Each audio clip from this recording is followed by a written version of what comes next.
E Buddy, what up? That was my partner for a minute. You know, Queensbridge nigga. You know, he ain't never dropped nothing, but Nas looks up to him in the high level. Yeah. And he's an OG, and that's one of my other early partners. Then, you know, the screwball shit, my whole family. You know, and just keep it moving, man. And there's more to come. Yeah, man. BLAQ, I was really wondering, man, if I would have been in Queens like in that particular time, I would try to be a part of the Juice Crew All-Star, man. Really. Didn't you?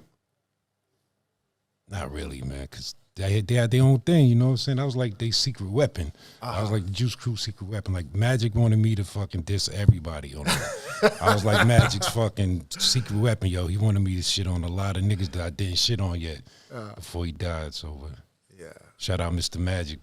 You know, if you come from that neighborhood, you know what I'm saying, you can get out the neighborhood, but you can never take the neighborhood out of the people. You know what I'm saying? But if you try to like jump and cross over to the other side, people understand that and they don't like that. That's why they don't be buying people music. See, we keep it real. And we always gonna keep it real. Yes, once again, live vanuit Amsterdam. Speciale gasten in de building. Brakka. We hebben de legendary, the big homie, BLAQ Poet. Yes, sir. Queensbridge in the building. Aan mijn andere side heb ik een gruwelijke upcoming new generation talent. Piif Jones. Bra, bra, bra. Movie life in the building. Queensbridge. Yes, sir. Fam, welcome to the #1 hip-hop Dutch podcast, the Doofpod. Thank you for having us, man. What up? Yo, it's an honor, man, BLAQ. Yeah, man, we here for you. Man, you all humble here, man. Boy, yo, you a super legend to us, man, bro. Appreciate that, man. You know, you do something long enough, they gonna call you something, man. BLAQ, call you something. I heard you was getting at Chris when he made that diss, The Bridge is Over. Is that correct? No doubt. You know, I was standing up for my hood. Yeah. You know, I wanted Shan to be all right. You know what I'm saying? Yeah. Nobody fucking try to front on us, man. We just mind our business doing hip-hop, you know? Yeah. And he came out, he did his little thing and shit. He was popping, you know? I had to buck my shot at him, you know? Of course. I had to buck my shot. So. Yeah, man. For real, man. Yeah. We appreciate that, man. Yeah, man. Yeah, for real, man. Like BLAQ, because like you like really like you a triple OG. They call me a triple OG out here, but you triple OG. I really want to know how you got into the hip hop game. Can you take us back when you first started with hip hop? Take us Just back, fucking, take you us know, back, just take us back. before hip-hop, it was disco. You know what I'm saying? It was fucking rock and roll. We ain't have hip-hop. Yeah. So when I was listening to the old school tapes, listening to the fucking Cold Crush and Treacherous 3, Melly Mel, them niggas on the old tapes, they had me, you know what I'm saying? You can only get them shits, certain niggas had them tapes, and I was one of them. I had them shits, and that shit just drove me into it. Listen to a nigga rhyme on a beat, just drew me in. And then when Run DMC dropped, it was official, you know, Suck MCs came out, and that was it. And I was a fan of just the boom and the bap, the sound, drums, make me want to rhyme. You didn't start as a dancer? You didn't start as a break dancer or body popper or locker? Nah, everybody tried that shit, but I suck. You started rhyming immediately. Yeah, man, everybody tried that shit, but I couldn't dance or none of that shit. Shit. Out here, you know, we was really into like break dancing, huh? When we first heard like Africa Bambaataa, Planet Rock, you know, Renegades, Looking for the Perfect Beat. That shit got us all break dancing, man, on the damn square, man. That's really. hip-hop right there. Yeah, man, bro. But, you know, I was writing my name on the wall and trying to little graffiti? DJ shit. And Wow. but the rhyme part, that's what really got me going, you know. That's what I love doing, writing rhymes, dope rhymes on dope beats. You know, trying to make ill words and combinations and the flows. Concentrate on the lyrics, man. And who was like the first producer you ever worked with? My man, Rockwell Noel, God bless. Then it was a nigga, damn, who the fuck, man? My nigga DJ La Meek, he's hitting me off with the beats and shit. And Marley, of course. Marley. He's one of the first niggas. Then I bumped into the premieres and the rest of the industry niggas. But yeah, man, my man Rockwell Noel's the first nigga put me on the beat. Yeah. And did you start it? My nigga Papa Mob, I can't front Papa Mob. Y'all niggas know Papa Mob. Yep. I don't know if you know Papa Mob, but I heard that's a whole nother story. Crazy. Yeah, he put me on beats too, Shit, you started out as a solo artist or you started out as a group? I always was solo, but I had, fucking with Craig G, Trage days. Like, we had a little crew back in the days, but PhD, right? nah, it was just before any rhyme, before any money, any names. Just Craig and Trage used to come to my crib every day and write rhymes in the hallway and shit like that. So we had a little crew. Then I was down with my nigga Sudan, the rhyming wizard. E Buddy, what up? That was my partner for a minute, Queensbridge nigga, he ain't never dropped nothing, but Nas looks up to him in the high level. Yeah. And he's an OG, and that's one of my other early partners. Then, the screwball shit, my whole family, and just keep it moving, man, and there's more to come. Yeah, man. BLAQ, I was really wondering, man, if I would have been in Queens, like, in that particular time, I would trying to be a part of the Juice Crew All-Star, man. Really. Didn't you? Not really, man, because they had their own thing, you know what I'm saying? I was like their secret weapon. I was like the Juice Crew secret weapon. Like, Magic wanted me to fucking diss everybody on it. I was like Magic's fucking secret weapon, yo. He wanted me to shit on a lot of niggas that I didn't shit on yet before he died. So, yeah. Shout out Mr. Magic, but yeah. I never really wanted to be Juice Crew or nothing like that, man. No. It was their own thing. It wasn't a Queensbridge thing. It was just niggas from Queensbridge, part of they little crew, So yeah.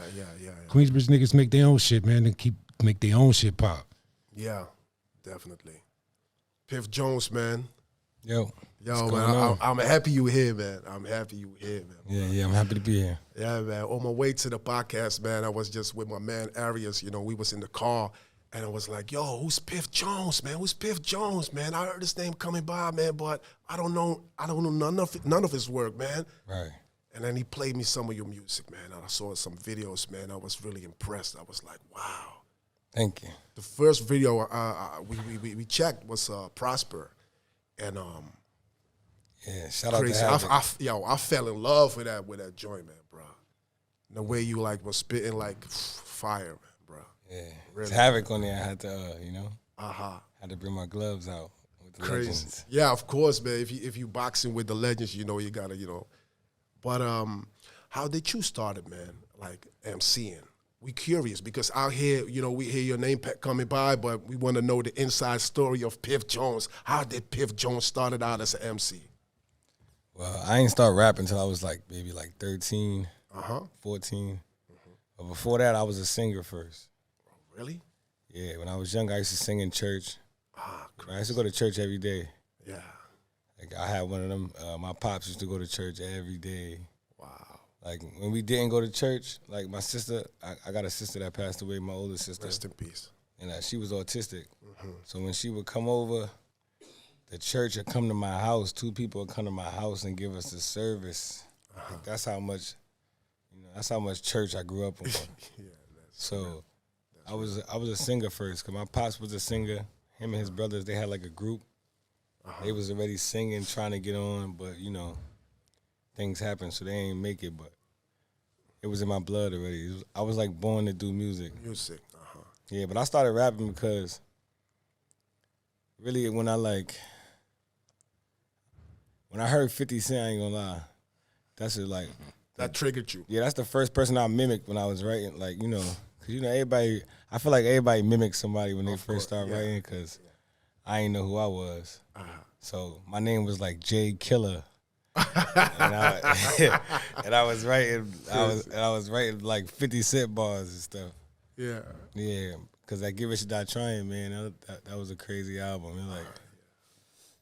Yeah. So who put you on? Like the people from Queens, like, put you in their team, like a Mobb Deep or a Nas or Cole Mega? Did somebody put you on, like, or did you like record demos yourself and started shopping and I came outside, man. I came outside and said I want to be on. That easy? Nah, you got to put the work in after that. But you know, ain't nobody come and grab me and say, "Piff, let's go." Nah. Yeah. Hey, you know, you got to think about it. Most of the people from Queensbridge is so successful that it's like they doing their own things already, and the age gap is a lot. So it's like, you know, you got to put that work in. You can't. Yeah, man. Can't just think just because you from Queensbridge that you're supposed to get everything. That you automatically nice. Yeah. Yeah. You know what I mean? BLAQ. I'm just wondering, like when you see like a young dude like Piif Jones, like how you looking at Piif Jones? The young pup, man, coming up crazy, man. He's one of the wildest out the batch. Yeah. You know what I'm saying? He's scrappy. He want it. Yeah. Yeah, man, he gonna keep this shit burning hard for us too. You heard? Yeah. Yeah, he's on fire. So. Does he inspire you as well? Hell yeah. Certain niggas make me want to keep writing. And he's one of them. Yeah, that's good, man. Word is that's born. dope. That's dope, man, bro. And how did you experience like the compilation album of Mistasweet? You know, it was done, you know, slowly but surely, song by song. Next you know, we got a whole project.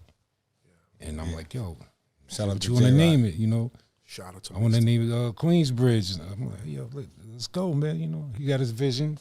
He made it happen. Yeah. Shout out Mr. Sweet. Shit. Not calling you that shit no more either. Yeah, he just missed Mister. My bad. Shit. BLAQ on the real, huh? From the heart, man. Like, we in Europe, right? We always been looking at people from the U.S., like, doing their thing. They coming over, doing a show, doing a tour. And then they leave. In the beginning, it was all nice, all good, all love, you know. But at a certain point, we start taking it as a little disrespect because we expected, like, the people from abroad to put some more effort, you know, into the hip-hop culture and just connect how you connect with Mr. right now, do compilation albums, and just adapt more to the people, to your fan base, because there are a lot of artists out here that are super major, doing big numbers out here. And we kind of expect the U.S. now to close that gap between like the U.S. and Europe. I think we should unify more, man. Right. How you looking at beginning, man. Yeah. You gotta start somewhere. Yeah, You know what really. I'm saying? Once they see how we doing it, everybody gonna want to do it. So Yeah, man. Yeah. I think you guys should be more often in Europe, politic and building. Me too. Yeah, really. I don't mind coming to Europe more often. Yeah, really, man. I mean, like, I think the time is now for the U.S. really to connect with Europe, Amsterdam, London. Right. You know, really like build something. Because if you ask me, right, I think it's the politics that blocked us from communicating with one another. Because you got to understand, like in '87, right, you had the Def Jam tours in Amsterdam. Rakim came in. LL Cool J, Public Enemy.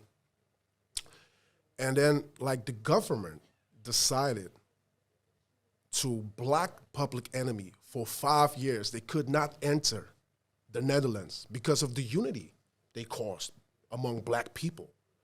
So we've seen, like, yo, there's something in the politics going on crazy. Like, they don't want to, like, see us linking with one another, you know?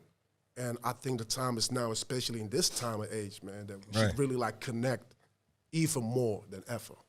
Right. And you got social media too, so it's easier to see what's going on around the world. But to me, that's not really personal, huh? Like the digital and online stuff, it's not really like, you know. I mean, I get real, you know, you could talk directly to your fans, you know. Mm-hmm. So it kind of is personal, you know. I think we should be like in the physical form, more active and more in the unity. That's what I think. Yeah, that's why we here right now. Yeah, we gotta come out here more often, man, to keep spreading this shit. Really, keep man. Spreading that real shit and keep spreading that love. That's all. Right now, baby. Definitely. BLAQ, I think we need more of your knowledge in Europe. I think we need more of your presence in Europe.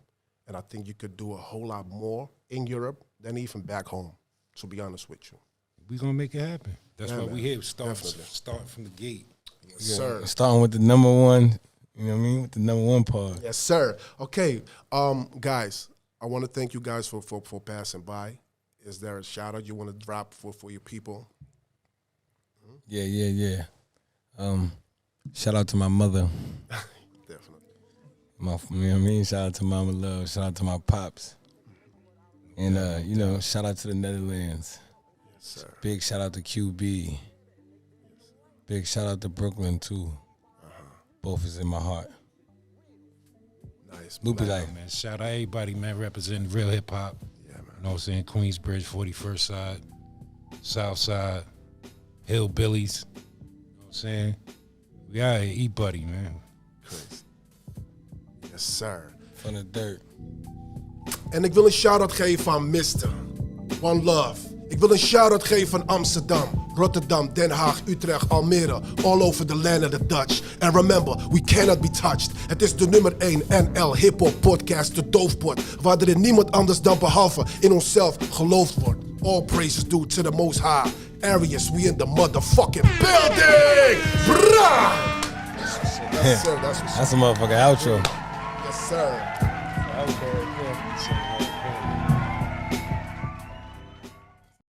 My mic, 1 2 1 2. A 1 2 1 2, a 3 4 5 6. Boogie the type of nigga that pop 4 5 clips on any squad thinking I won't. All I do is catch bricks. I'm raised by the hood, you done know. Live life like Rambo, survive any bumble. Glad team speed more than one floor. Deadly combo, call me Umbo. Move in my gun blow.